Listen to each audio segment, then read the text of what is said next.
Now, over the last 100+ years, the San Fernando Valley has been a vital part of the movie business. In tonight's Look at This, our Desmond Shaw is over an old backlot that's going through some major changes.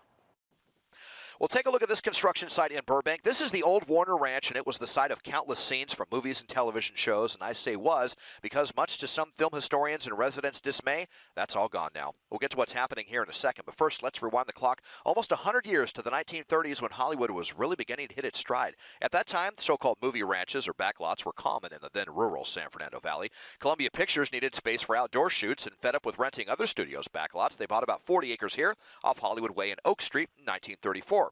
Many different facades were constructed, from Wild West towns to suburban streets and New York-style brownstones. The streets arranged in such a way to make everything appear bigger on camera than it actually was. Hollywood magic, of course. From the 1950s through the 70s, this is where outdoor scenes from nearly all of the most iconic TV shows were filmed. Bewitched, Batman, Dennis the Menace, I Dream of Jeannie, just to name a few. Columbia would enter into a joint venture with Warner Brothers for the lot, and after Columbia moved to Culver City in 1990, Warner Brothers became the sole owners, and they named this the Warner Ranch. They continued the storied legacy with a lot of smash hits of their own, like National Lampoon's Christmas Vacation, Hocus Pocus, Lethal Weapon, and an old fountain built in the 1930s would become its own star when it was used in the opening credits to the runaway hit sitcom Friends. But all that changed starting in 2019 when Warner Brothers announced it was selling the ranch to a real estate group and leasing back the property once a massive overhaul was completed. Dozens of new sound stages, tens of thousands of square feet of new office space are nearly complete as of this look.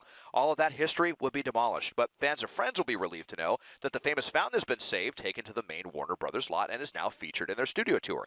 The good news is that this transformation shows there's still very strong demand for Hollywood production, a cornerstone of our local economy.